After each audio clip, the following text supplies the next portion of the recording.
Hello, everybody, and of course, welcome back to another very special episode of X Talking Ish with your boy X. And unfortunately, my guy Ish is not here tonight, but I do have a very, very special guest, not side by side, but side by side. Yeah.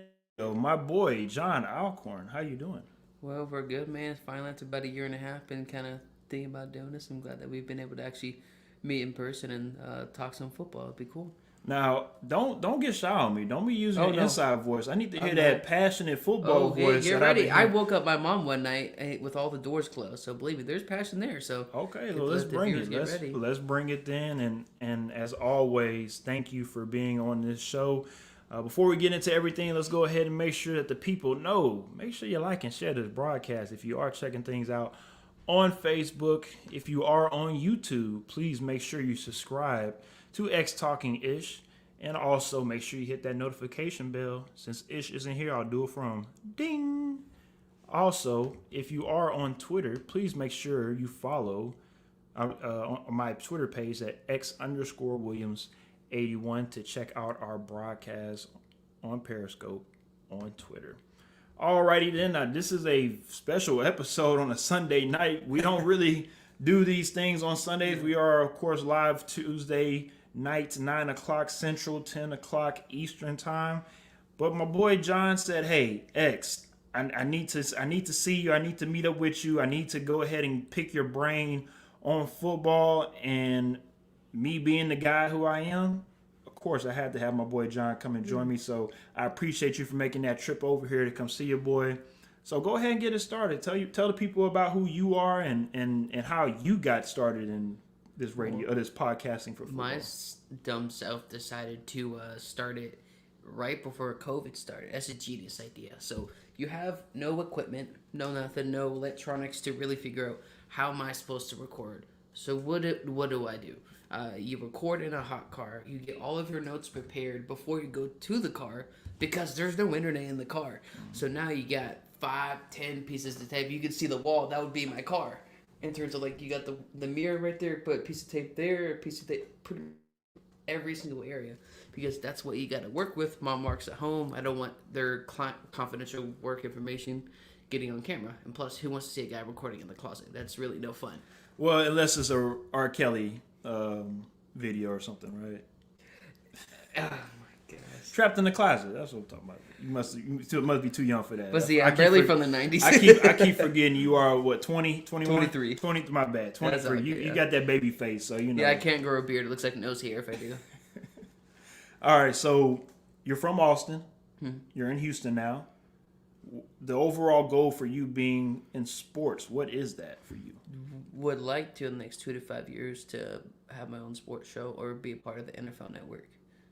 And just I've reached out to people and like I said, look stupid, look silly, and if I've noticed out of 650 people probably or more, out of the 50 people that said yes, those were probably some of the best friendships I had. Like I was showing you in the trailer before the show, that one guy Brian Finley works for Fox Sports. I've had him on constantly. We talk all the time, and so out of those 50, all of them could say yes. But all those that said yes, like Dean Bodino, I talk to him all the time, or like potentially others like Chris Broussard, I talk to him all the time, and others.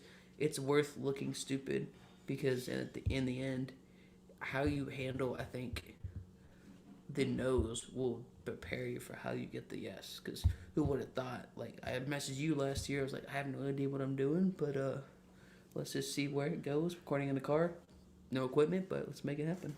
Like you said, sometimes you have to go through those adversity type of situations to get you where you are right now, right?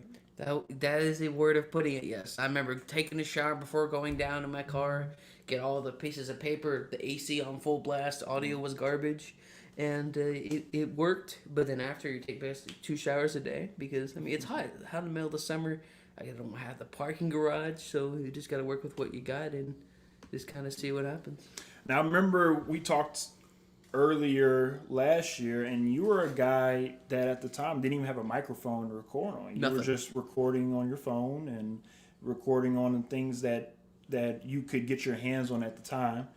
Fast forward a year later, you put in the work, you've saved money, you've done the things that were necessary for you to be able to get the equipment that you need.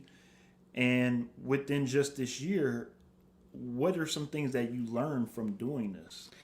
Dude, I know it sounds corny. You see this in like Hallmark movies, getting Hallmarks. I don't like that. I watch it once a year for my mom's birthday.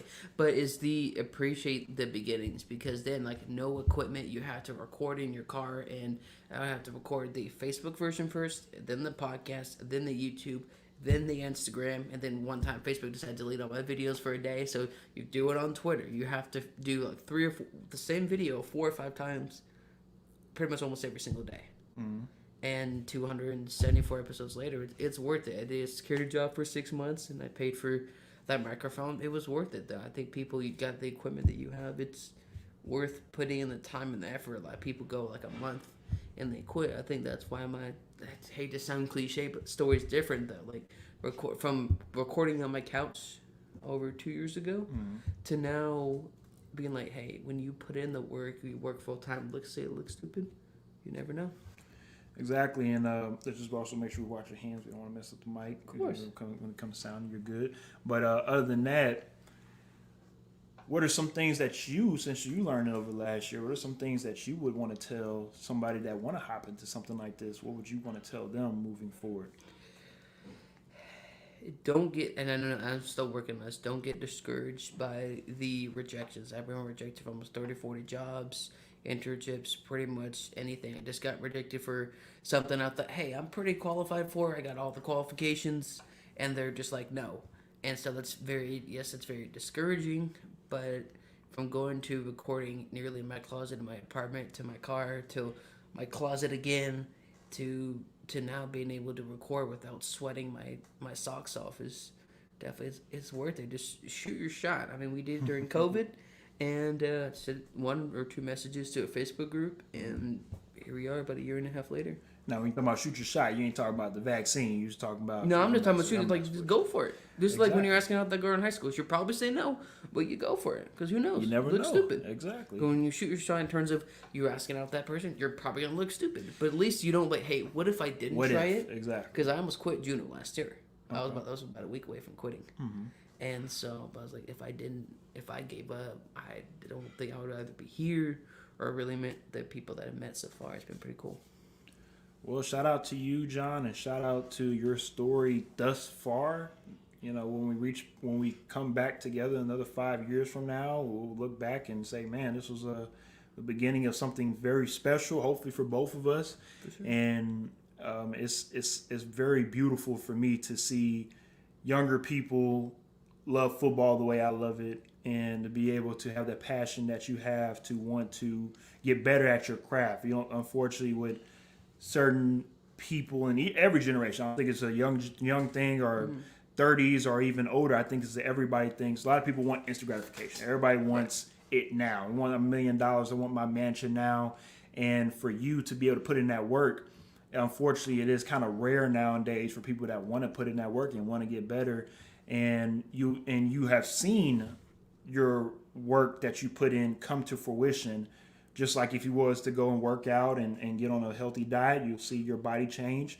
You know, if you want to change the way that you handle money, you'll see that you have more money in your bank account instead of it being spent on silly things. And that's what you're doing right now when it comes to your sports podcast. You're putting in this work. It might be very slow grind right now, very time consuming, but sooner or later you look back on it and be like, man, that was a heck of a ride.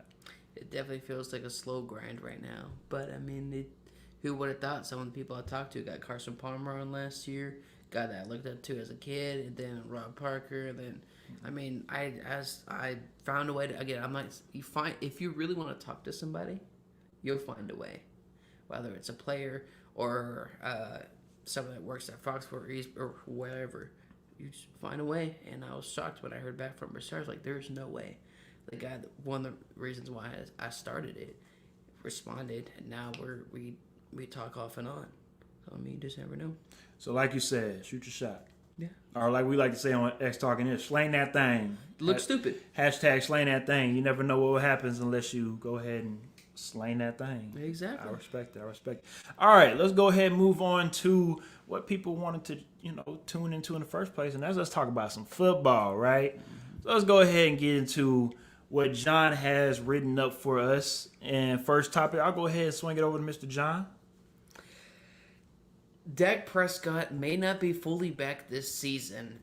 Sure, there'll be some panic. There's been some shoulder. He had an MRI, and this is where separates the men from the boys here. This is not like us or X and I trash talking Dallas. What it's really about is that when the poop hits the fan, when things don't go your way, how do you handle it? And when you have a setback here, and this is the thing I've talked about with injuries, I know he has too, X has, is that when you rush a quarterback too quick, even though it would be an inconvenience, it can ruin its entire career. We saw that in another team in the NFC East. And so I think question now is, folks, for everybody that's out there, Cowboys fans, or if there is any like true Cowboys fans, the question is really, is the Cowboys season over? Should they panic? What's the game plan? Well, this question is very interesting to me because just a couple of days ago, I felt like the Cowboys were fine, and I honestly felt like the media were blowing up what was going on with Dak. Unfortunately, the day after that happened, a news report comes out and says that Dak, unfortunately, this might be something that hinders him for the rest of the season. And if that is the case, I don't think that the Cowboys season is over with per se, but I will say that you will have to keep eyes on Dak throughout the whole season to make sure that he is healthy from week 1 to week 17. Because when it comes to Dak, the team, not just the offense, but I think the whole Cowboys team runs off of Dak. We saw what happened last year when Dak got hurt and the team pretty much just faded away. But when Dak is healthy, call me crazy, but I look at him like a, stay with me, Walmart version of Jimmy G. What I mean by that is we saw Jimmy G take the 49ers to the Super Bowl. I'm not comparing, numbers and none of that stuff. I'm just comparing what that player brings to that team. With Dak, you can see how Zeke feels about Dak. You can see what the wide receivers feel about Dak. You can even see how the defense feels when they have the number of Dak wears, playing center for the Dallas Cowboys. So obviously Dak Prescott does something for that Cowboys organization that galvanizes the troops, that builds up that energy for them to play their absolute best. But when Dak is not 100%, of course the Cowboy chances go down because backup quarterback Garrett Gilbert, he's a good quarterback, but he's not Dak Prescott. Ben DiNucci, it's a reason why Ben DiNucci is a third-string quarterback. I'm just going to leave it at that. So with that being said, the Dallas Cowboys and Dak Prescott have to get this sorted out sooner rather than later because by the bye week, if Dak is not, let's just say 80%, it's going to be a longer season than they want it to be. And a lot of Cowboy fans feel like the Cowboys should win 12 games this year. 11, 12, maybe 13 games this year. But with a Dak Prescott not fully healthy, it's not going to happen. If you have 30% what happened last year, their season's over. Because, this is what got me so mad and nearly got the neighbors called on me for a noise complaint, is that when Dak went down and Andy Dalton has that injury, we don't know if he's paralyzed. We don't know what's happening with Andy Dalton. And at that point, he gets down. Nobody in the organization, not the coaching staff, not Jerry Jones, not nobody went to see if Andy Dalton was okay. So that tells me the coach lost the locker room. You basically have no leadership. You have no brotherhood. That's what X and I love about football is the brotherhood and the mentorship through the good and the bad, like in a marriage. But they didn't have any of that. And so if they didn't have that last year, how are they going to handle that this year if Dak goes down? I'm rooting for Dak, but I'm not saying they should panic. But if he's, like I said, if for me, if he's not 65% healthy or more, let's say a week 7, week 8, their season's over. They clearly, when Dak is out, they freak out. And this is why the backup quarterback position is so important. And Jerry you got Gilbert, Texas, whatever. Ben DiNucci, that's an insult to third-string quarterbacks everywhere. And then Gary Garibaldi's the backup. It didn't matter even if you're being Ryan Fitzpatrick. You could have the greatest backup quarterback of all time. Maybe even greater than Ryan Fitzpatrick. But if you've lost the locker room, none of that matters. And we saw that last year. History repeats itself. Football history repeats itself. And you saw what happened last year, happened this year. There's no way that locker room is magically going to change over time. Mike McCarthy is not a leader. Think so? So, no, there's no way. How do you not at least make sure yourself that Andy Dalton is okay, even though he's not your guy? Nobody went to check on him. Nobody. On the Dallas Cowboys. I'm not saying you're wrong. I'm not saying you're and wrong. So that's where I'm getting even if you don't like the guy, you don't have to like him, but he's your teammate, whether you like him or not, on the field, and you didn't even check on him. So now you have that same coach coming back that got the job off of a sleepover and having maybe some hot cocoa by the fire. That's how he got the job. And Mike McCarthy is, I'm sorry, I think he's over as a head coach. So you bring that to Dak having that injury. Yes, media does have a lot of power. But if he's not fully 60% or more, I think the Cowboys season is in jeopardy just because how they handled it last season is going to be the same how they handled it this season, because it doesn't matter who you have a backup quarterback. Ezekiel Elliott without Dak on the offensive line, he's garbage. Mike McCarthy didn't bring that team together. I'm not saying they were going to make the playoffs, but at least rally your team together to make sure your guy is okay. If you're at work, or if I'm at work, regardless if you like your employer or not, you're going to make sure that they're okay. That's not what the Cowboys did, so don't panic. That's what separates the men from the boys. But if it's week 6, week 7, and you still have concerns, that's Washington's division to lose, in my opinion, this year overall. But let us know what y'all think. You think I'm crazy? We're not responsible for your physical or mental health. If you agree or disagree with what X or I have to say. One thing I will say, and not trying to go back to the 49ers, but it's just kind of an easy segue for me to use. I can understand where you're coming from with the whole Mike McCarthy thing, because if you look at what the 49ers were able to do last year, they didn't have just Jimmy G hurt. They had 15 plus other players on IR for the rest of the season by week 4, and they were still able to come out and be competitive for games, and also maybe even still a wild card spot in the NFC. So I could definitely respect where you're coming from Mike McCarthy. He definitely probably could have rallied the troops and maybe even upset the Washington football team and won the division last year, because they only needed 7 wins to win the division. Exactly. Right? So, I definitely understand where you're coming from, because if it was the 49ers, they would have won the division with the 9 wins I think they won last year. So, yeah, when you put it like that, hey, you're making some sense. Now, I will also say, too, when you do get the vote of confidence from Jerry Jones and say, hey, whatever happens this year, we're still going to bring you back. That's one of the things where you have to take the good with the bad when it comes to, as a fan, looking at it like, I want you to do more. Well, Mark McCarthy, look, hey, this is a mulligan year. This is a bad year. We'll take it how it is. But next year, which is this upcoming season, all of the eggs are in the basket. This is a make it or break it year, not just for Mike McCarthy, Zeke, maybe even Dak, again, maybe, depending on how you look at him, but for the Cowboys as a franchise, maybe even Jerry Jones, because how many times is Jerry Jones going to be able to assemble decent teams that's going to allow you to maybe make it to a Super Bowl? And if you did hear what Jerry Jones said before the season started this year, is that he'll do whatever it takes to get back to another Super Bowl. Last time it was in a Super Bowl was 25 years ago.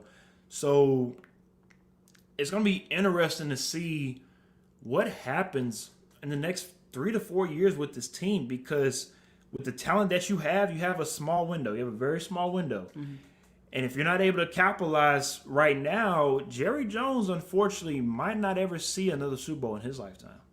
Washington's getting up there. They're a quarterback away from contending seriously in the next 2 to 3 years. And Chase Young, those guys, running game, and receiver, tight end, rebuilding offensive line, they're being in trouble. And it's just Jerry Jones makes the team about him. And you always hear about teaching your kids or kids you work with, whatever, repeating the same thing over and over isn't going to do it. Oh, who do they interview after the games? Jerry Jones. Once he puts it beyond just him, then maybe we could see the Dallas Cowboys as we see on paper. Because on paper, that's phenomenal. But until Jerry Jones takes some of that ego away, which I don't see that happening, who knows what can happen with the Dallas Cowboys. Well, yeah, unfortunately, when it comes to older people in life, they're kind of stuck in their stubborn ways. So just one of those things where Jerry Jones going to be Jerry Jones. No matter if you like him or not, he going to be himself. And when that pride thing is a beautiful, is an ugly, beautiful thing when it comes to you could ride the ship with the pride, or you can that ship can crash and be like the Titanic and not be there anymore because of your pride, thinking that I know more than you, I'm going to do it my way. So yes, it worked in the 90s when you were firing Tom Landry, get Jimmy Johnson in here. Okay, Jimmy Johnson up shows you because he's showing you that, hey, this is how it's done. Okay, I don't want you in here no more. Let me get Barry Switzer to come in here. And after that, the Cowboys just haven't been what the star represents here in the state of Texas, that Lone Star State. That's that greatness. Texas, baby, we know what Texas is about. We great around here. So the Cowboys have been a punching bag of jokes for decades now. And until they actually make a decent run in the playoffs, guys at ESPN, a famous sports commentator that likes to make fun of him, he's going to continue to have his laughs, and he's going to continue to get on the Cowboys.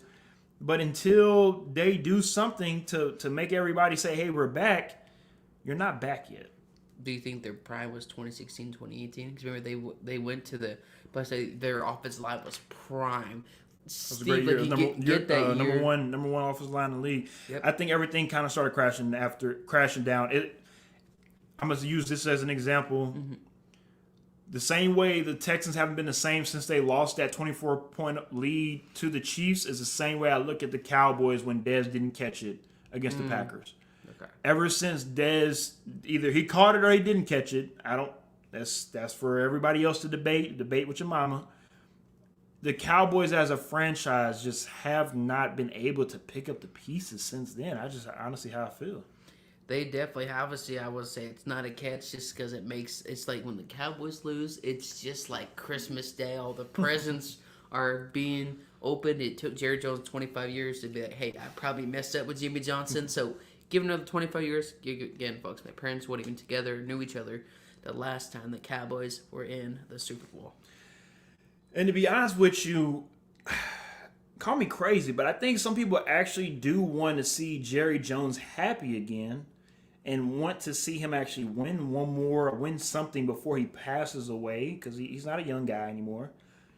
But then I'll be honest with you, I think there's some people out here that don't want Jerry Jones to ever win anything ever again because of the way that you did go about your business in the 90s. And I think before he does, end up on his deathbed, I wouldn't be surprised at all if he has some regrets and say, man, I wish I would have done it this way. I wish I would have done it differently. And, everybody will have their tearful 30 for 30 moment, and we'll be able to, talk about it in a documentary and this, that, and the third. But sometimes it kind of, again, I would compare it to another dynasty type of team when you watch the 6-part series of the Bulls and what they did with The Last Dance.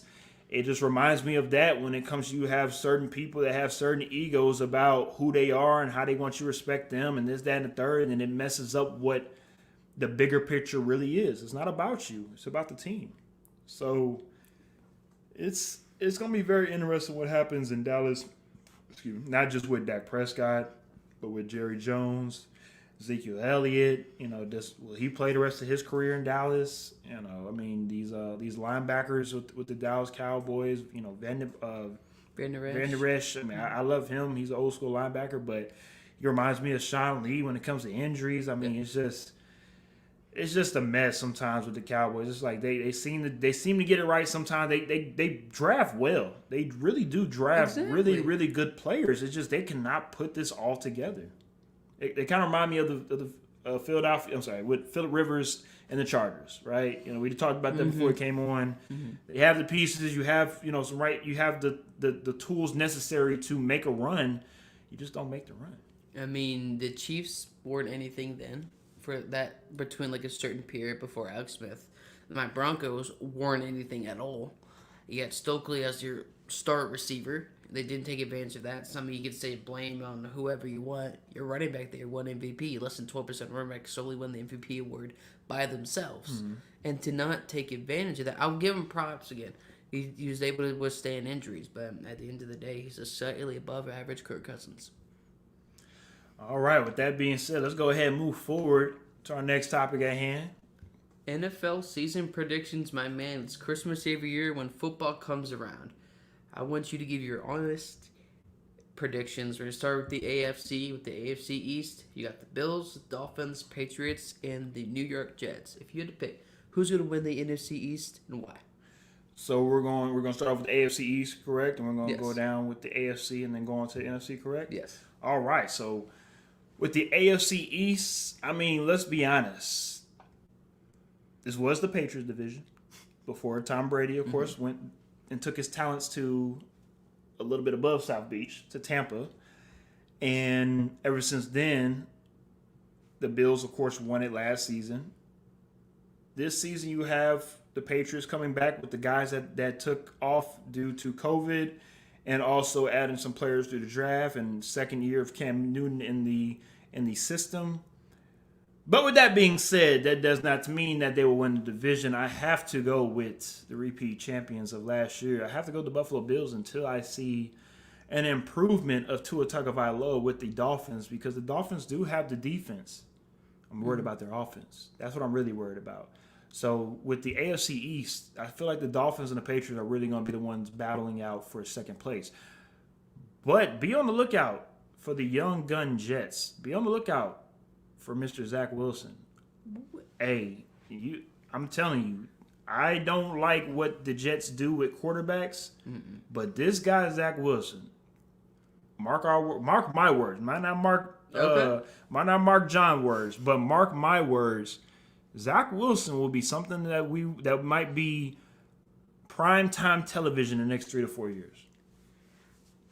I don't know what to say about that, because if New York does 15.5% of what they did to Sam Darnold to your new quarterback now, Zach Wilson, he's not gonna. It's just New York just can't be. It's just guys like Geno Smith. Again, he's not gonna be Geno Smith. Let's calm down. He's not gonna punch a teammate for no reason at all. But that teammate owed him some money, so there Exactly. was a reason. So now Sometimes you gotta pay up, son, or get punched in the mouth. you gotta pay up, and the Dallas is definitely bankrupt when it comes to paying up on playoff wins. AFC East, I would have to say, is the Bills. Though the biggest loss for the Dolphins is letting Ryan Fitzpatrick go. I mean, we talk about veteran presence, that you need that, especially with Tua. Yes, it was his rookie year. You can give patience or excuses, or quarterbacks getting better faster. But he needs that veteran presence, because who knows, is Tua really the guy? I don't think he's going to be the guy that is going to be their long-term answer. And then you have one of your Calvin, I believe, went back to New England. Mm-hmm. So now you got a great defense. But what about your offense? Because Tua, there's just something about him that I don't like as a quarterback. It's not because he's left-handed. I don't care. He just does that. You can ignore the numbers. I'll just ignore the numbers. Just look at the film and how your poise is in the pocket and how your out of the pocket's present is. Those two things do matter, and that's gonna be a big deal. But just like I said, I'm gonna have to pick the Buffalo Bills just because, again, I have a surprise Super Bowl pick. Maybe we'll do later.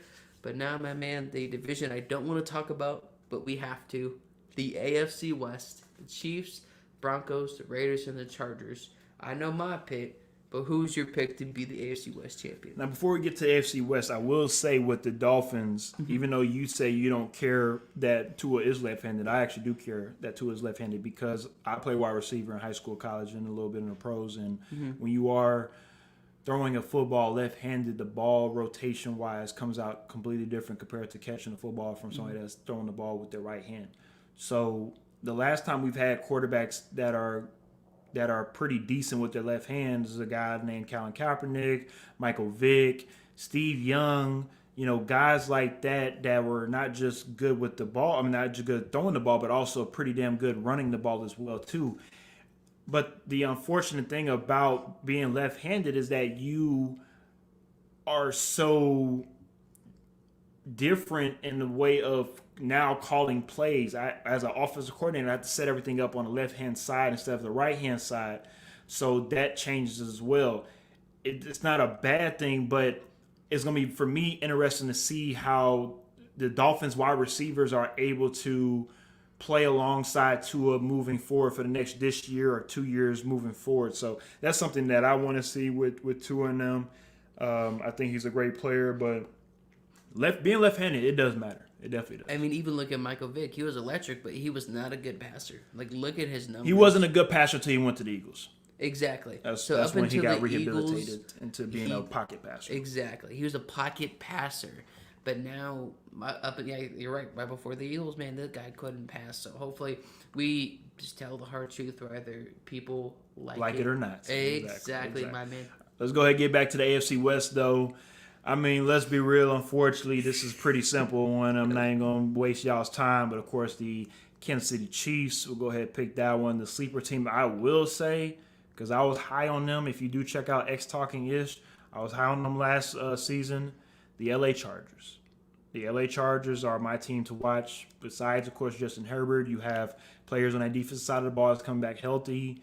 And I wouldn't be surprised if he throws for 35 touchdowns this season. Keenan Allen is balling, of course, as always, and Mike Williams. And I just feel like with the Chargers, hopefully they can make another step in progress with this team moving forward. Of course, we have the Broncos and the Raiders in that division. We have to wait and see what the Broncos do with their quarterback, with Teddy and Drew Lock. Hopefully, I'm thinking Teddy should win that starting job. We'll see. And the Raiders, we don't know, honestly, with the Raiders. Like, yeah, you can upset the Chiefs. Yeah, you could win a couple of games here and there throughout the regular season, but when are we is this the year where we gonna have to look at John Gruden like, get y'all stuff together? Like, they brought you in here to make this team go to the playoffs, right? And even though they had a little scuffle during their joint practice recently, John Gruden might not have liked it on the post conference. But the players, that way they reacted, they feel like, hey, this is Raider football. We're supposed to be the big bad guys. We're supposed to be those guys that everybody's afraid of. So I think John Gruden is doing that on purpose. Of course, telling the media what they want to hear, as in this is not football, blah blah. But behind the scenes, he's probably like, that's what I'm talking about, boys. Get at them, boys. Football. Come on. Exactly. So I want to see how the Raiders do look this upcoming season, because this is a big year for John Gruden and the Las Vegas Raiders. First season that they get to have fans back in a new, beautiful stadium in Vegas, and we get to see what they are really about. He definitely is, especially being old school in a quarterback-friendly league. You're like, were they really sold on Carr? That was the biggest issue there? It's a very big question there. You look at 2019, where that deep Max Crosby, first year, is a very great defender. Very, at least guys we know what this guy's about moving forward. 2020 happens, and that defense regresses faster than an old lady when she gets older and turns being a grandma.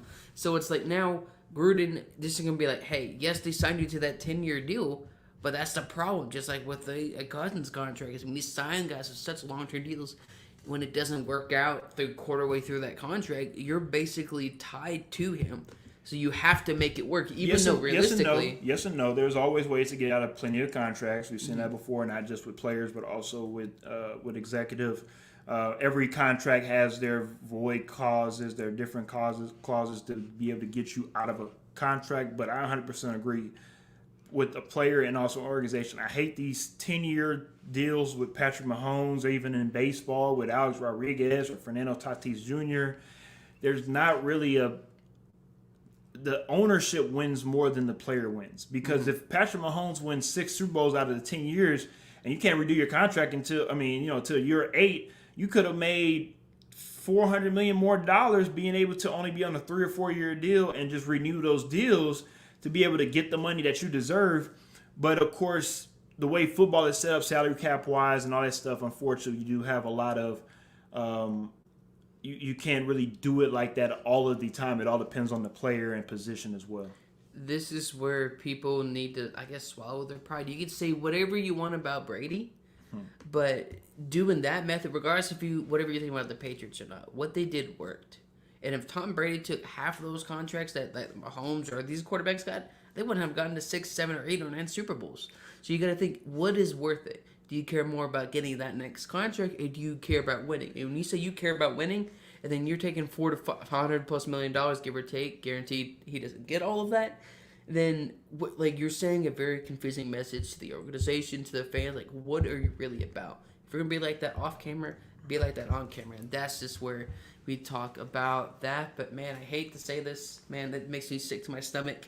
But the Kansas City Chiefs are winning that division. There's no quarterback that has a better arm in the NFL than Patrick Mahomes. The way that guy gunslings it down the field, so it seems like it's so easy. I don't know, Josh Allen. He does have Josh Allen. Dude, I just think I like the gunsling of Mahomes better. But there's no doubt Josh Allen comes in second. We know the story of Mr.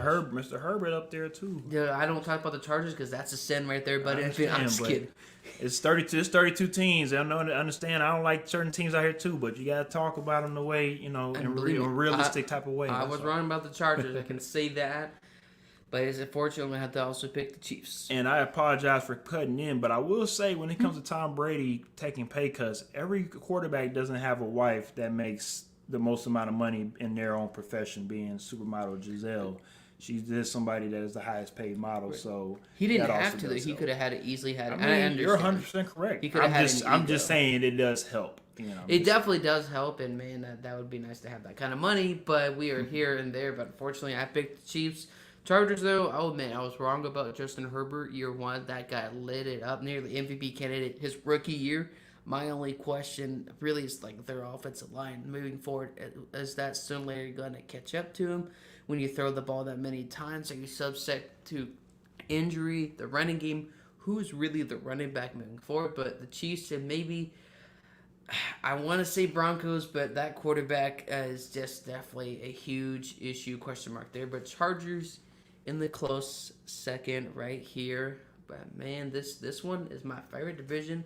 I think in the AFC right now, you got the Browns, you got the Steelers, the Ravens, and the Bengals. What you got for the AFC North? So you're saying the AFC North is your favorite division? In terms of how exciting it could be this year. I mean, look at the Browns. We at least know that they're an NFL team now. The Steelers, they're in win now mode. They'll win it this year. Ben Big could be gone.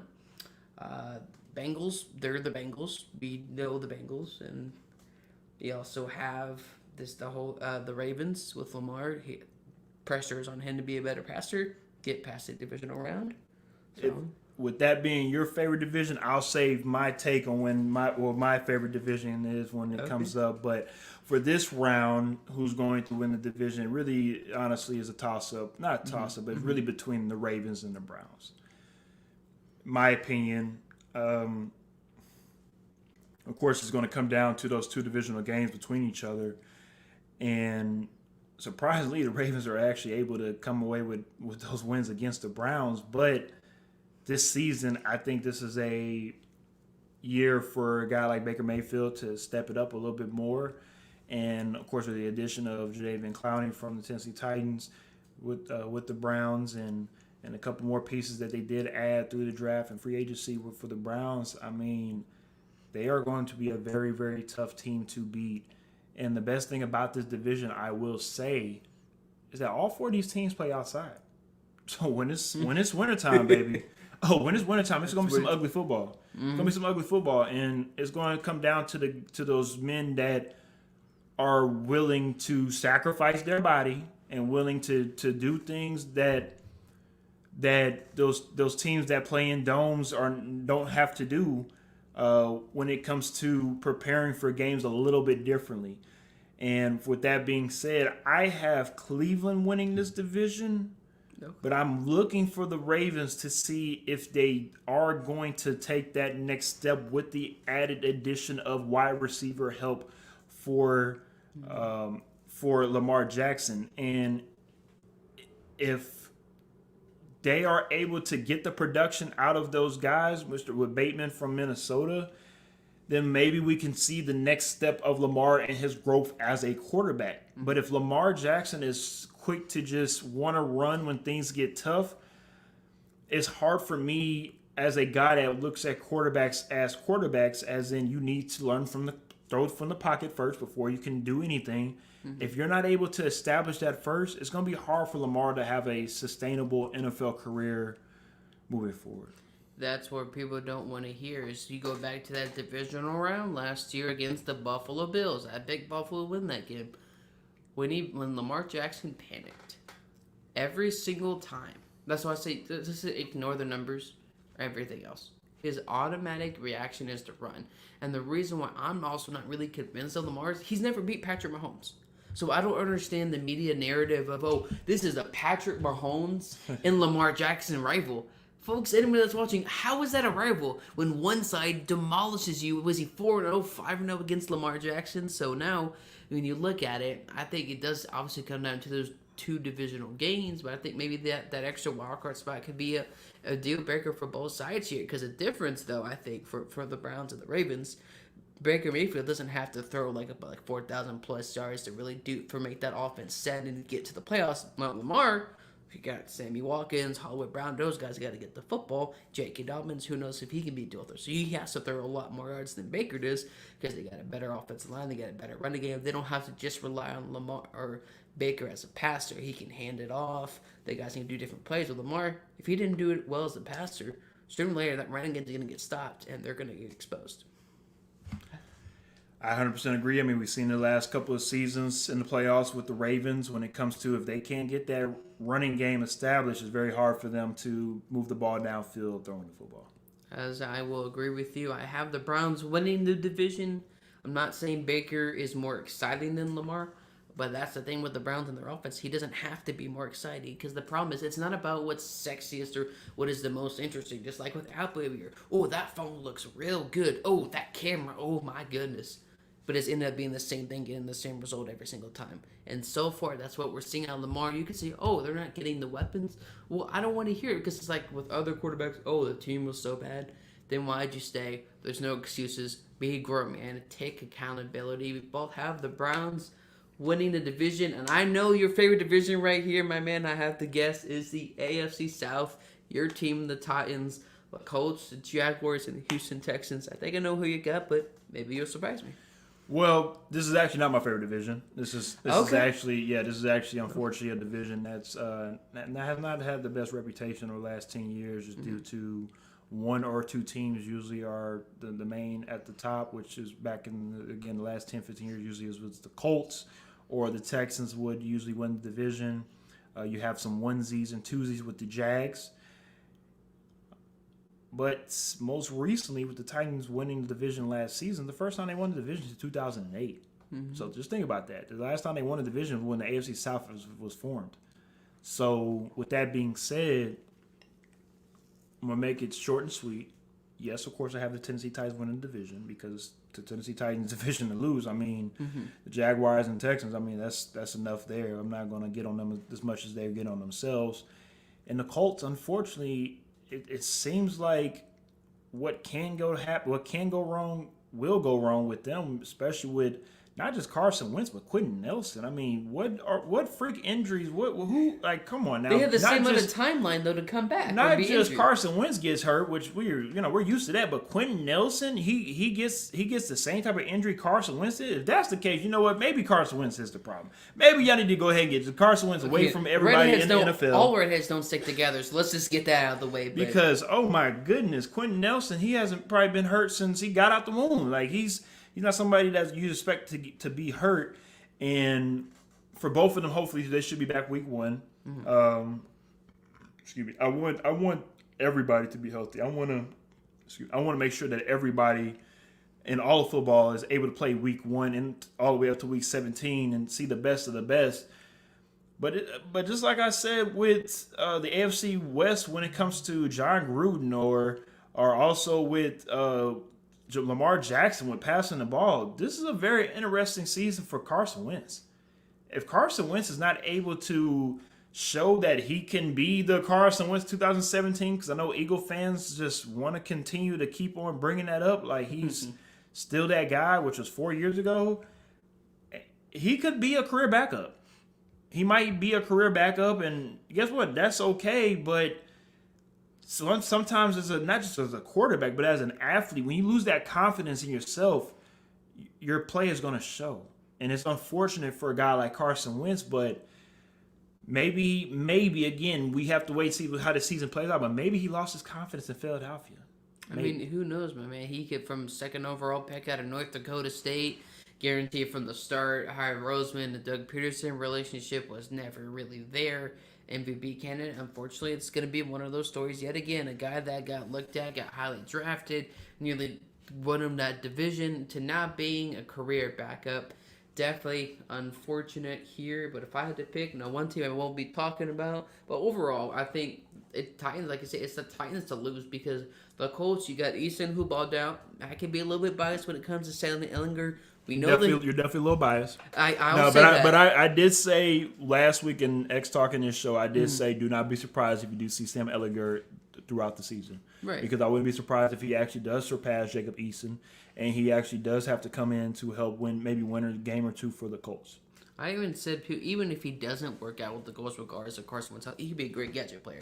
But set aside the bias, unlike certain sports broadcasters that a lot of people know, Longhorn quarterbacks don't last in the NFL. It's like not necessarily. Depending on the starting quarterback position. Okay, I was starting going to say, in the NFL, they don't last. Like, go back to his name at Tennessee. Folks, who was on that roster? Vince Young was the quarterback, and I believe they had Chris Johnson. So it's been a long time, but I have to pick Tennessee here. Just look on the defensive side of the ball.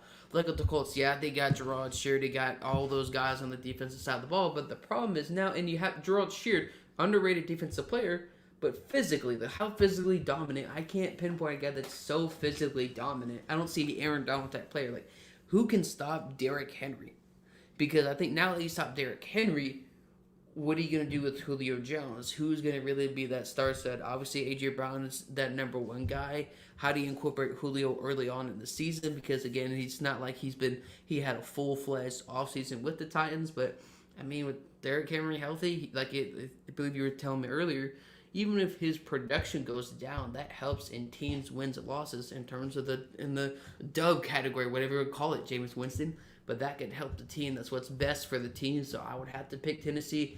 Jaguars, though, week 1. I'm excited to see Trevor Lawrence play in person for the first time.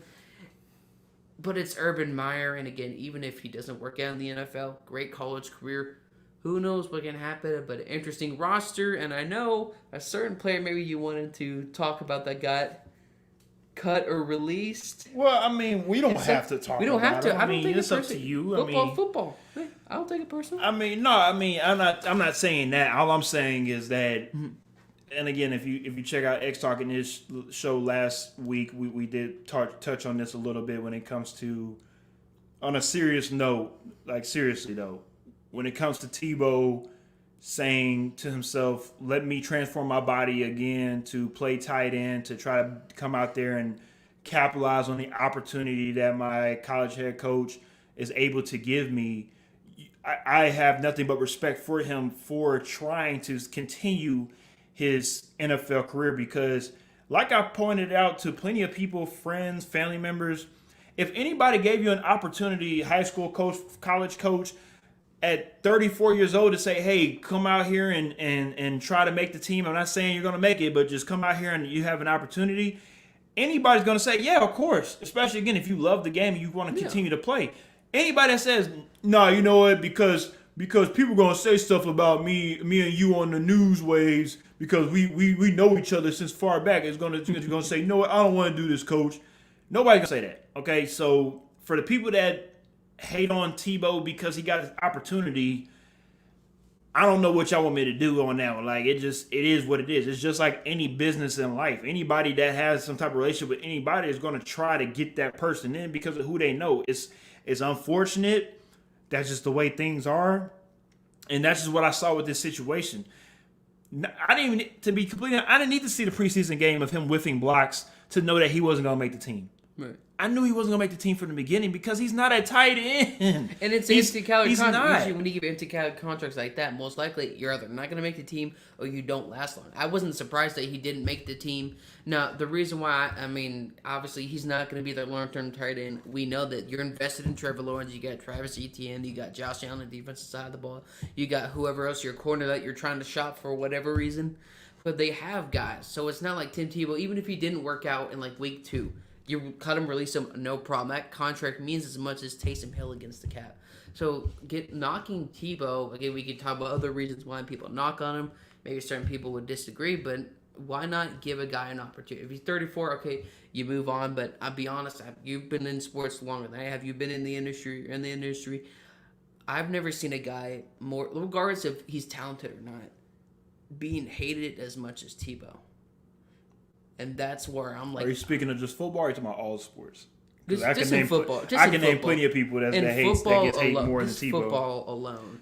So you'll see Tom Brady get more hate than Tebow? Tom Brady gets definitely a lot more hate. A guy that gets this for... Even if he didn't made the team, he would just get more hate. Regardless, how can you bash a guy for getting... Let's say he doesn't make... Am I surprised? No. Empty calorie contract. It wasn't a surprise that he got released, but...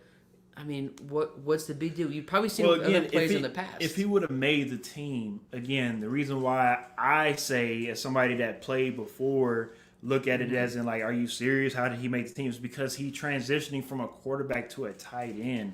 And again, if this was the 1990s or the 2000s where you had tight ends that look like Tebow looks now, I could say, you know what, maybe he has a shot. Mm-hmm. But if you look at these Travis Kelce, Greg Kittle. These guys, Darren Waller, these guys are not just tight ends now. They're wide receivers as well. Mm-hmm. Have you ever thought in your mind that Tim Tebow is a wide receiver, as in that I can depend on him to catch the ball for me? Have you ever thought? Didn't. But that's my point. My point is why would y'all think that I'm going to drink this Kool-Aid of thinking that Tebow was going to make a NFL comeback at 34 years old? There's no way Urban Meyer was gonna make the team. Why would you give him such a tiny contract like that? If you were really invested, you would have put more money into it because the Jaguars have a lot of money.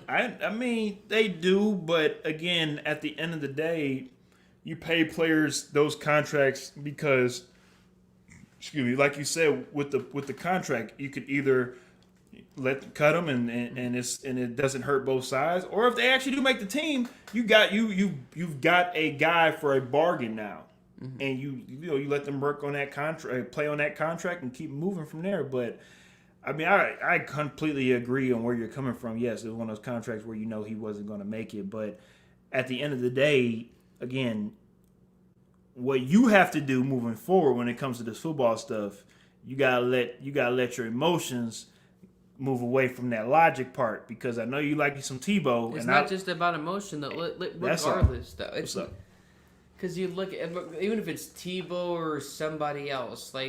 Let's say take away. Let's say, I guess you could say he's Blues or anything else.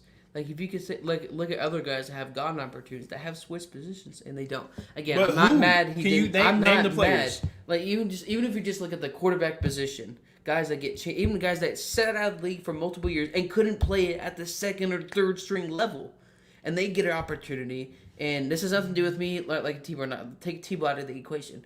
Guys that get a chance after again, even though they can't play at the third string level. There's only one person right now that I can think of off the top of my head that has gone from a positional player to quarterback and is mildly successful at the moment.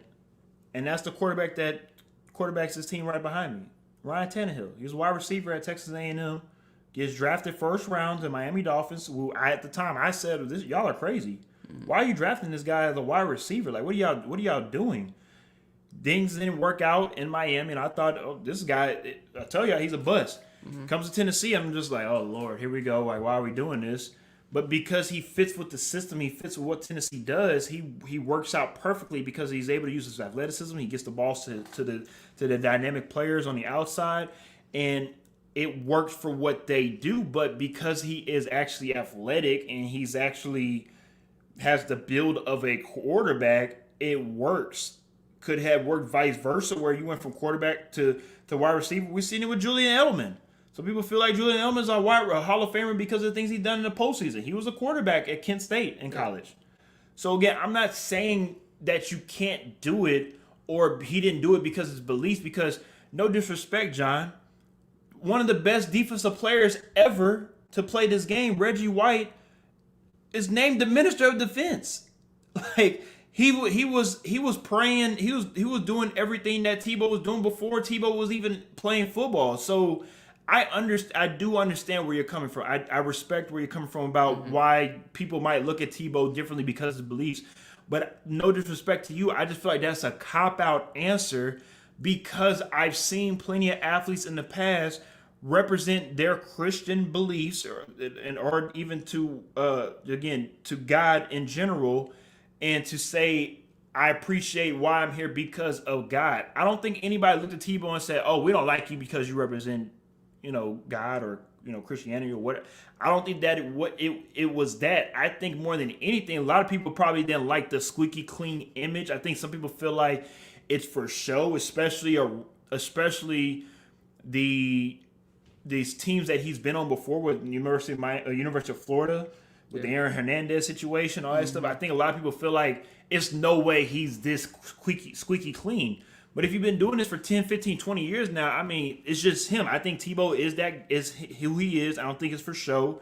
But I think sometimes people use the religion thing as a cop-out to say you don't like Tebow because he prays to God, and I think that's not true at all. That's just my opinion. Well, first of all, I can't get mad that he got released, but I'm not saying that's the cop-out per se. I'm just like, I've never seen somebody even if he didn't didn't make the team. It's obviously that's a shock to nobody, regardless of what you believe. But I just in general, I like just a social media presence. It's like, bro, if he doesn't make it, hey, good luck, peace, goodbye. I'm not saying that I want him back in the NFL because frankly, yeah, they had that playoff win, but man, after that, if you look at those numbers, man, they were definitely atrocious. But the Jaguars, they're going to be the Jaguars. You look at 2017, they have Blake Bortles. Look at that team overall, but man, I'm curious to see which one's your favorite division going to the NFC. Yes, sir. NFC East, the Eagles, Washington football team for now, pending any new name that they have, the New York Giants, and of course, the Dallas Cowboys. Who do you got? Well, we'll go ahead and go straight to the Washington football team. To be honest with you, I can't wait to see what that new name is going to be. I think it should be Washington. I think it should be the Washington Red Wolves. I love the Red Wolves and that whole name and what they're trying to do with that. But we'll wait and see what happens. I honestly like Washington football team. I think you could stay with the Washington football team. Unfortunately, you might not know if it's Washington State or Washington D.C. That's the only thing about that. But with the Red Wolves, I do like that it's different. And the reason why I'm starting off with Washington football team is because I do feel like the Washington football team should win this division, mainly because of their defense. Their defense is A1. I mean, it is, besides, of course, the line with Chase Young and Jonathan Allen, watch out for Landon Collins. Okay. Watch out for Landon Collins this upcoming season because this is his first year back since his Achilles injury. And when I tell y'all, from what I saw in the preseason game this past Saturday, he is on a mission to let everybody know that he is and I'm gonna let people know on this show for John, my boy John Allcorn. Okay. By the end of the season, Landon Collins will be a top 5 safety in the league again. I mean, I can't because be too Landon mad Collins is, oh my goodness, he has nothing but fuel in that fire to make sure that he put the rest of the NFL on notice that I'm back. So, to be completely honest about everybody, I don't even need to talk about the Eagles, the Giants, or the Cowboys. Eagles and the Giants get ready for next season. Danny Penny, I don't even call him Danny Dimes, it's Danny Penny to me. We'll see what happens with him and the New York Giants. The Eagles, I don't know what's going to go on with them. They're not even sold on Jalen Hurts. And the Cowboys, like we talked about earlier in this show, we have to wait and see what happens with Dak. So make it short and sweet. Washington football team, that is your division to lose. Man, the Washington Red Wolves, that sounds like a much better name than the upside down McDonald's logo. But man, I'll have to pick Washington though. I think I said this earlier on, I think before the show, is that they're a quarterback away in the next 2 to 3 years to really be a true contender. A lot of their guys on defense are younger. You're rebuilding the offensive line. You re-signed your right guard. You got the running game. You got the receiver. You got the tight end. Rebuilding the offensive line. You're bringing a veteran presence in like Ryan Fitzpatrick, especially in a division that is an absolute joke, or what you call the NFC least. I have Washington football winning at the Eagles. Folks, we all tell our kids or people we talk to, don't lie. Howie Roseman, don't lie. You are not sold on Jalen Hurts. You weren't sold of how Doug Pearson handled Carson Wentz. How are you going to lie to the fans to say Jalen Hurts is your guy? I could see anything. Even going back to college, I was critical of Hurts because when his numbers were good, it was against teams that had less than 5.5 wins in the season. So if we already saw that then, again, we know things can change, habits can translate from college to the NFL, but look at them then, it wasn't like they were fantastic. And when they were, it was against teams that weren't even barely contending for a bowl game. Don't lie, aging offensive line, Jason Peters is signed with another team, aging defensive line, you bring back Jordan Howard, I don't know why you let him go or bring him back. Jack Ertz potentially not happy with that contract situation, but I'm going to have to say the Washington football team. Definitely very interesting what their name change would be. And let's remember the Eagles finished season 1-3 with Hurts. You know, he really didn't finish the season off that well, so that doesn't help his case, moving on to this season. But we have to wait and see. And we talked about this. We talked about the we talked about the Dolphins earlier with, of course, Deshaun Watson here in Houston. Those are the two teams that are looking at him more than anything. The Eagles and the Dolphins. So it'll be very interesting to see where he does end up because, to be honest with you, I think he can make, of course, I think he can make the Dolphins a championship contender day one, and over time, a year or two later, I think he can make the Eagles a championship contender. So, it'll be very interesting to see what happens with both of those teams moving forward. Definitely, but man, I think the hardest division in football right now, the NFC West. What? I mean, come on. The NFC West is your favorite? Okay. I mean, you literally just said it. I mean, it's the hardest. No, I'm just saying it's the hardest division. This is going to be the most entertaining, the most exciting, hard-hitting, everything division to me because of especially how important those divisional games are going to be. You have a revamped Cardinals team. You have, of course, Russell Wilson and that Seahawks team, even though they didn't make too many moves in the offseason. I'm very interested to see how that team comes together. The 49ers got all their pieces back and then some. And the Rams feel like that they can make another Super Bowl run. So, yeah, of course, the NFC West, that's the team that that's the division that I'm definitely looking at because for me, it's like Forrest Gump. It's a box of chocolates. I don't know what I'm going to get out of that. I think all four of those teams could win the division. Like, that's the way I'm looking at the division to where it's like I could pick the Niners. Like, that's the safe bet. But what if the Rams, you got Matt Stafford. Matt Stafford, I think this Matt Stafford is going to show everybody what he's about with a decent team around him. Thank you. So, like, I don't know what can happen when it comes to this division until we get to maybe week 9, 10. This division might not be settled until week 16, week 17 of the season.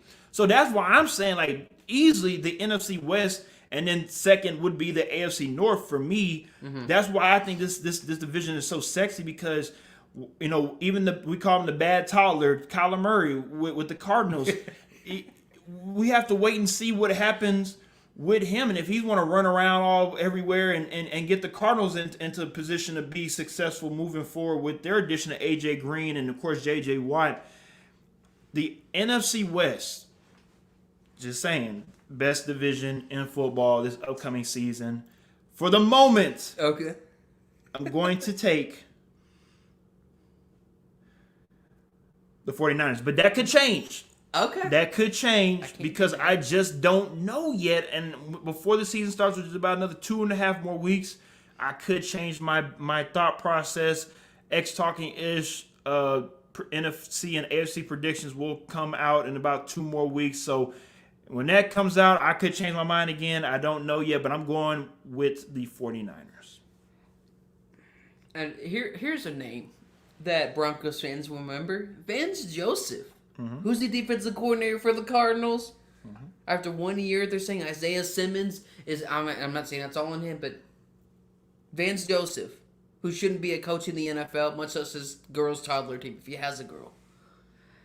I do not trust Cliff Kingsbury. We know why he got the job. The problem is when you have a business decision, you can't base it off of emotions.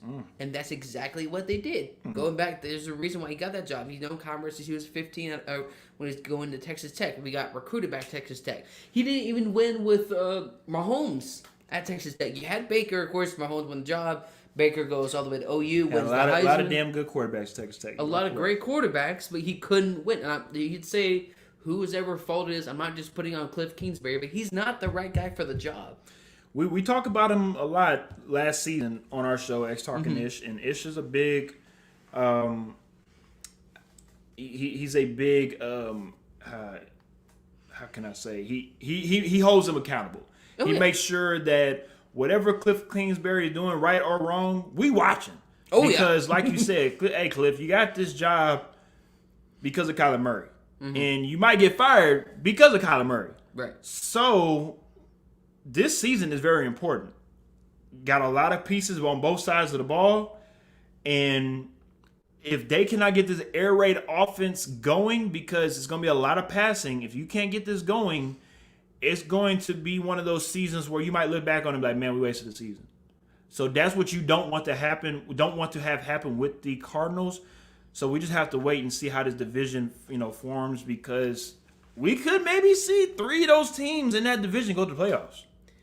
Could see that too. We could see the 49ers, Rams, and if not the Cardinals, maybe the Seahawks might sneak in there. But we have 7 teams this season when it comes to playoffs, and also in both conferences. Of course, we have 7 teams, and maybe we might have 3 in that one division coming out of the NFC. I just don't trust Vance Joseph and Cliff Kingsbury. See, I don't know. Let's remember, and I don't mean to cut you off. Let's remember, just because you're a head coach doesn't mean you're not a good coordinator. There's a lot of coaches that fizzled out as a head coach, and then they go back and become a defensive or offensive coordinator, and they do very, very well, and they just stay in that coordinator position because that's what they are better. It is a completely different outlook being a head coach and being a coordinator, right? Right. So I understand, because what Van Joseph didn't do with the Broncos, I understand why you might feel that way, but there's plenty of guys that, like Romeo Crennel or even Charlie Weiss or Josh McDaniels, guys that might not be great as a head coach, but coordinator-wise, I mean, man, they're off the charts. That's where I get frustrated, because even as like a defensive coordinator, I mean, I just now found out a couple weeks ago Charlie Strong's with the Jaguars. I mean, my goodness, that name alone, but we'll leave that for another conversation here. But Seattle, they were calling it a first quarter team through the first 4 to 5 weeks. Russell Wilson, MVP, Chris Carson, Tyler Lockett. There's no doubt Tyler Lockett, you better ball out. You're on my fantasy team. But Tyler Lockett, DK Metcalf, we know the stars. But the problem is, like X, you were saying, they didn't make any moves or any moves. Yes, you signed Jamal Adams, but their cap situation is, you see this pin right here? That's how tiny their cap situation is right now. Russell Wilson, $40+ million cap hit. Oh, Russell Wilson's getting traded to the Chicago. Russell Wilson wasn't getting traded. You paid Jamal Adams that type of money here, so who knows? Because their defense is just chuggable. Besides Adams, who knows? Well, they got Quentin Dunbar, so who knows what that team could do. This is tough, though. I don't know about the Niners, because Jimmy G, like I said, they took him to the Super Bowl in 2019, but yeah, can he stay healthy? Trey Lance coming out of North Dakota State, come 3rd overall pick. Between the Rams, I would have to pick the Rams and maybe the Seattle, maybe second, a huge question mark, because Niners, even if you put in Trey Lance, he's a rookie quarterback where they get better faster. Put him in early before he's fully or closely developed or ready. That's not good for a quarterback. Again, I thought before the 2020 season, I thought Matthew Stafford was disrespected. Because if you just look at the numbers, if you combine 8 of his 11 seasons or so that he started before the 2020 season, 1,000 yards and over 30 touchdowns. With who at receiver? So now besides Megatron, you got had Golden Megatron. Tate, you had Golden Tate in there at one point in time. You had Kenny Galladay. I mean, you've had decent wide receivers, not great, besides Megatron, but you had some decent wide receivers. At the end of the day, that's the Lions organization. Exactly. Lions organization has been horrible since 1936. You wasted 3 guys you wasted 3 guys, franchise players from running back, wide receiver, and quarterback right now, and I'm happy for Matt Stafford that he was able to get out of Detroit and hopefully maybe have a second back half career and maybe be able to get to a Super Bowl, maybe be able to play in the NFC Championship game. I agree with you. I think Matt Stafford is a guy that's been disrespected, maybe it's always since Georgia. Seriously, but if you look back on it too, he played with a guy named AJ Green when he was in Georgia. So, That's why this season is so interesting with so many different players, so many different teams, so many different organizations, because a lot of that stuff we talked about with certain players in the past, that stuff it's out the window. This season is what matters. Carson Wentz, are you going to step up? Matt Stafford, are you going to be that guy? Dak, are you going to stay healthy for the rest of the season? Josh Allen, what you did last year, was that a fluke? I mean, this is going to be a lot of storylines playing right in front of us on, will you be a start? Like Kirk Cousins.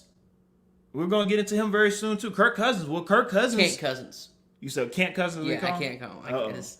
Well, we're going to have to wait and see what happens with him when it comes to this upcoming season with the Vikings. He could be a career backup, too, if things don't work out this season. But, I just want to rebuttal the 49ers again. That's just who I see because of the chemistry that they already have.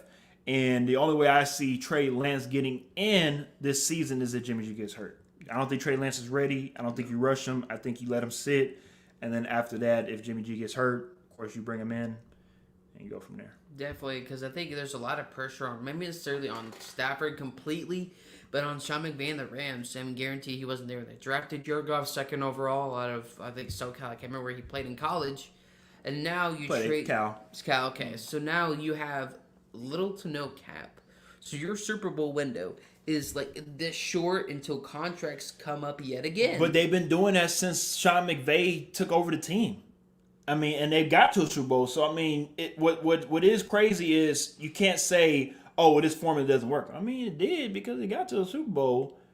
It's, can you continue to keep doing it? And they have a hellified defense to get them there with, of course, Mr. Aaron Donald and Jalen Ramsey and others. The question is Matt Stafford an upgrade from Jared Goff? And also with the injury of Cam Akers being out for the season, can the running back by committee help out Matt Stafford this upcoming season? So I'll be honest with you, I wouldn't be surprised in 2 weeks I might change my mind to the Rams and pick the Rams, but that division is going to be wild. With that offense, I guarantee Andrew Wilkes is much older.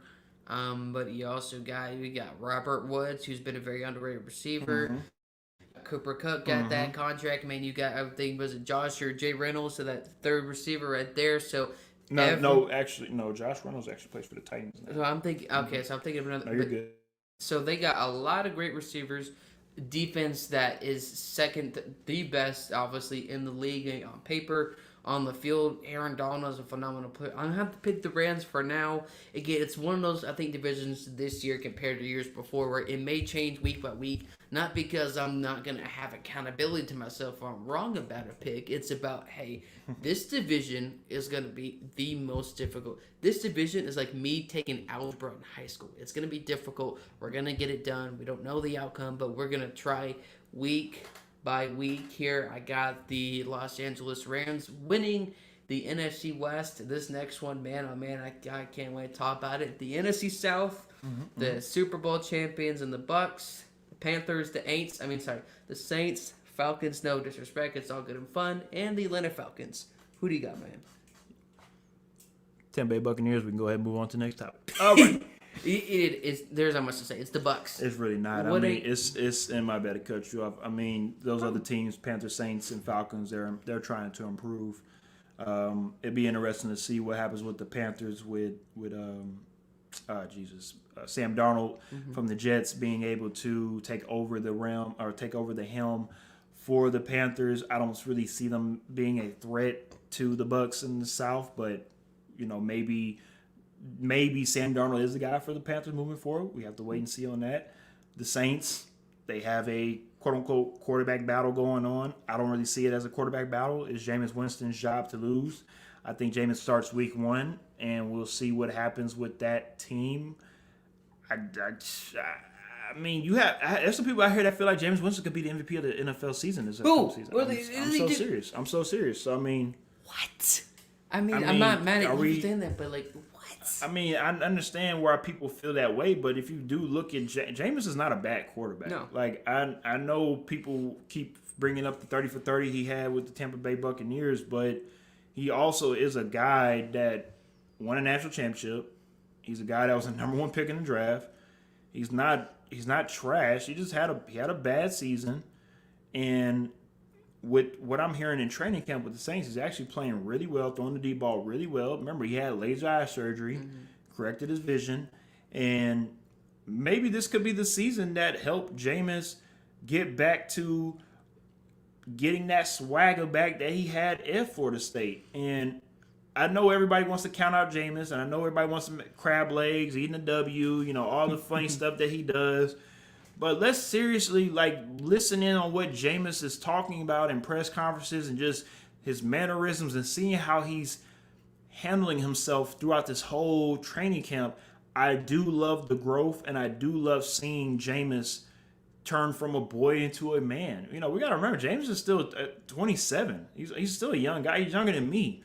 So it takes time for certain people to mature. And I think he sees this opportunity as something that could help relaunch his NFL career to the second page and the second phase of his NFL career, to where people might look at that Bucks phase like, we shake that off.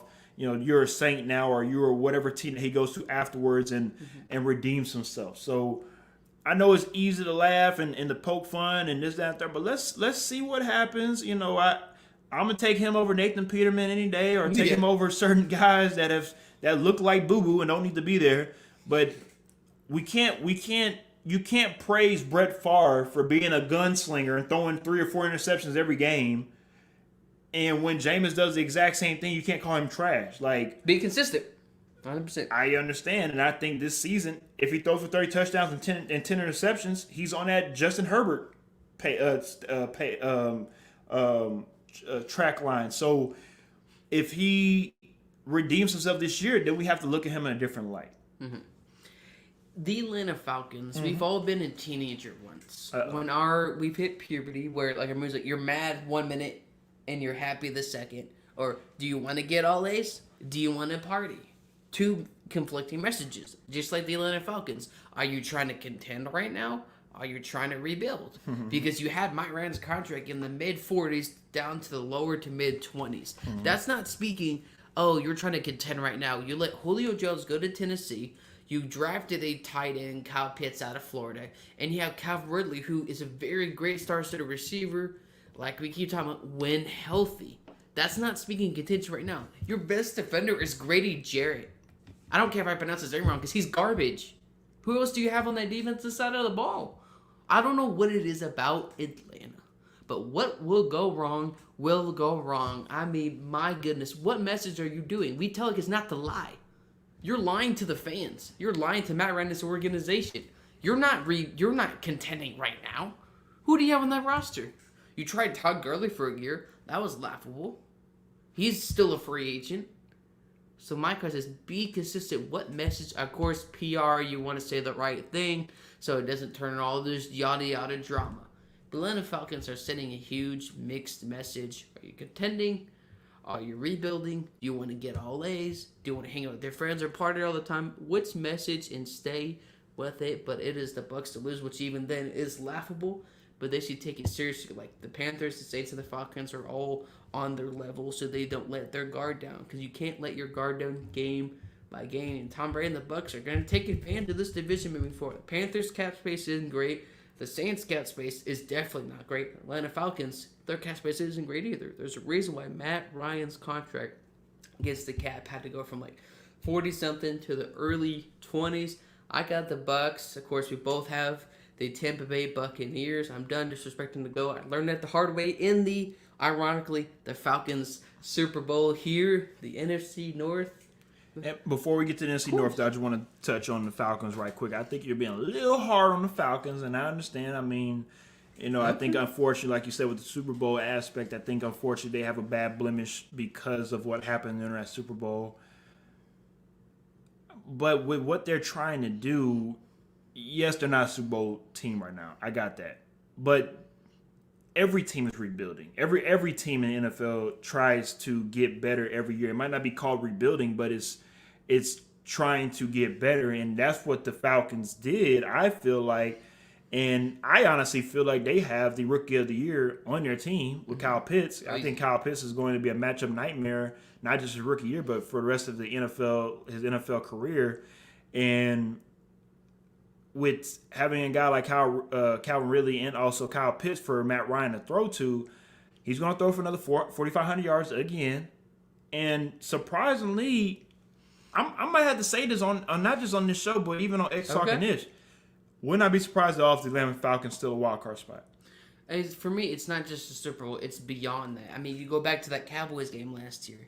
I'm not saying it's all on like one player or the coach of the organization, but even after the Super Bowl, you just see times where they have that lead. I don't know. I'm not putting blame on one person, but they have the lead. Not again. This is after the Super Bowl, seasons after, where they have the lead, and for some reason, a lot of those times they tend to choke and break that lead, and they end up either losing the game or let's barely remember winning. that was last year. It was a whole different team. This is a new team now, and I understand where you're coming from, but again, we can't keep on bringing up what happened last.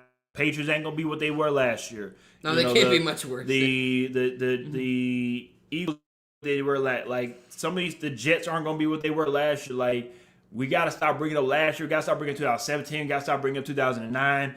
Those years over with. Stop. This year. It's to repeat itself though with the Falcons every single year. It's not gonna magically change and they become this division. That's why we have to wait and see. That's why we have to wait and see. We don't know. We cannot predict the future. So you can't say, well, because of what happened with them last year or 4 years ago, is going to repeat themselves. If history repeat themselves, the Packers will win every Super Bowl for the last 55 years, right? Because they won Super Bowl 1 and 2, right? So that means they got to keep repeating themselves. I mean, when you look at, you have Tom Brady in your division. So that automatically, to me, excludes every other team. I got that, but that means you can still grab your wild card spot. But even if they're like getting the wild card spot, and let's say they get players, they have some success this year or next year, sooner or later you're going to have to move on from Matt Ryan, whether it's 4 or 5. I mean, of course, but that's something that they'll figure out either through the draft or they'll maybe have Felipe Franks come in and take over for him. But right now, I mean, Matt Ryan, I know people get on him and maybe could be the Phillip Rivers of the South, but at least he's led a team to a Super Bowl. Right. I mean, he's won an MVP.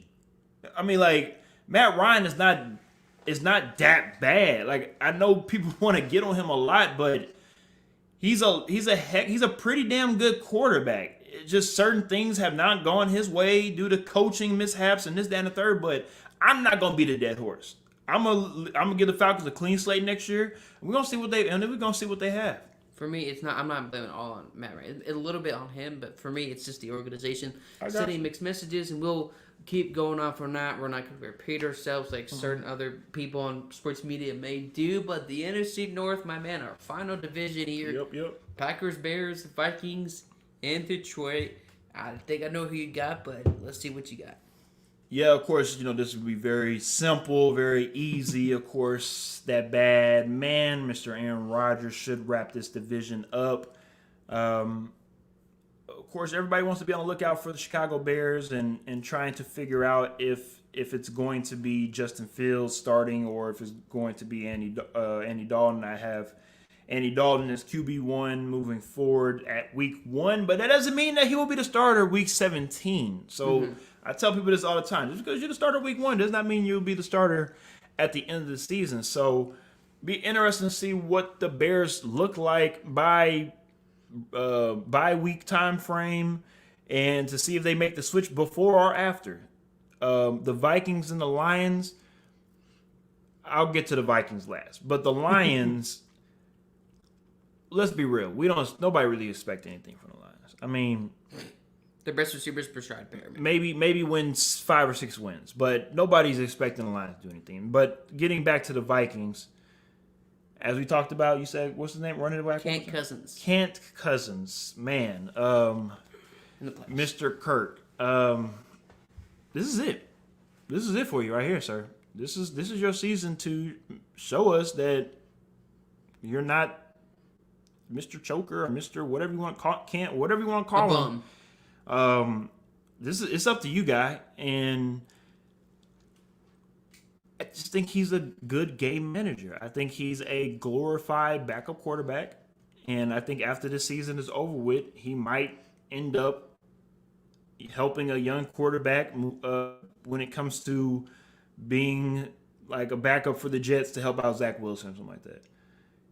Because it just seems like Cousins just can't cut it right now, and it's okay. You stole a lot of money from Minnesota. You can enjoy that money and make sure that you have that generational wealth. But when it comes to leading the Minnesota Vikings to the next step, I just don't that guy. Last season, he actually had a decent season. But like I said with all these teams, last season. I'm not worried about that. This season now, like, I want to see Kirk, not can you do it again, but can you be better than what you were last year? And again, if you cannot, I think the Minnesota Vikings are going to have to move on. Folks, if you want to build a team or get a quarterback, look at the Vikings and do the exact opposite. It's an easy choice. It's the Green Bay Packers here. Potentially what some people call the last dance with the Packers here. I mean, we know what's going to happen there. Packers win the division. The Bears, when you rush a rookie quarterback, especially let like this, I believe you were saying during the show and before, let Andy Dalton, let Nick Foles get brutally hit consistently time and time again, so Justin Fields can learn from that. Hopefully you can keep Allen Robinson long term, who's one of the most underrated receivers in the NFL. The numbers speak for himself. Justin Fields could be your guy moving forward. But if you bring him in too early, he could be labeled a potential bust, even if that would not be his fault here.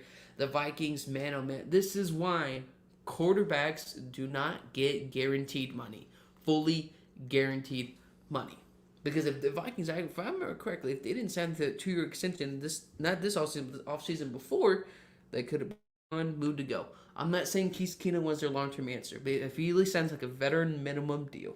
Case Keenum was the one that won in the game against the Saints. So. The NFC Championship game, and even if he wasn't the guy, better minimum deal, cheap, you still have your solid guys on the defensive side and the offense, and you don't have to lose them to free agency or other teams like the Browns and other teams. And, of course, the Philadelphia Eagles. So now you're stuck with them, and you can't afford to release them. Looking at the Vikings now, this is going to be hugely as a 100% mistake. I advocated back then Case Keenum gets re-signed, not with my Denver Broncos, but with the Minnesota Vikings. Detroit, I played Madden 07 a while back. Looking at the receiving core for Vince Young's rookie year and comparing it to this Lions receiving core, it's not much better off. Brashad Perriman, best year, 600 yards in 2019. I don't understand. Like, again, we talk about lying yet again. You're convinced that Jared Goff. Did you invest in the offensive line? No. Same thing with Matthew Stafford. Lions are going to be doing the same thing like children do, doing the same thing over and over again. I got the Packers winning it this year, and maybe he comes to another team next year. You got also the Packers, but that's our NFC North, NFC South. I got the Packers, and the Rams won the NFC West. Of course, I got the Washington football team, Bills, Chiefs, the Browns, and right now it's going to be the Titans pending anything else. But I don't know what you pinned. Ain't nothing gonna change in the AFC South. Ain't nobody beating In the terms Titans of like South. if Carson Wentz comes back, It don't it'd matter be a if little bit Carson wins. more It don't competitive. matter. Titans win the Okay. division. I'm sorry. Okay. I ain't. Carson Wentz ain't. Nick. No, I'm I'm sorry. Phillip Rivers wasn't a threat. Carson Wentz ain't a threat. No matter who the Colts get in there, they ain't beating the Titans. The only threat to Philip Rivers is his bill every month for how many kids he has. But obviously that's Hey, neither you here got the money. You got the nor money. You can do there. that. But of course, it's always appreciated. I was glad to actually be able to come on and do this. We'll do it again. I think appreciate it, John. that's I what appreciate we it. love about football and sports is why I know we both got into it. Talking to different people from all walks of life and beliefs is definitely a awesome opportunity there. But thank you for having me on, and we'll do it again. I appreciate you for being able to make the trip and come and see me. And like you said, we'll definitely do it again, and we'll see you. We'll see you on X Talking Ish throughout the season to talk some more. And you already know, anytime you need me, you're more than welcome to hit me up, and we'll do this again in the future. We'll definitely do it for sure. Again, folks, thank you all for watching, and thank God's football is back. You ain't never lied on that one. Thank you, John. And, of course, thank everybody for tuning in to X Talking Ish. And also, check out my boy, John Allcorn, on the John Allcorn Show. You have him on Facebook, YouTube, Twitter, all those social media sites. So please make sure you like and follow his pages. And we'll definitely leave everything in the description box below. Thank y'all. We'll see. Well, X Talking Ish will see you guys on Tuesday at 9 o'clock Central, 10 o'clock Eastern on Facebook, YouTube, and Twitter. See you.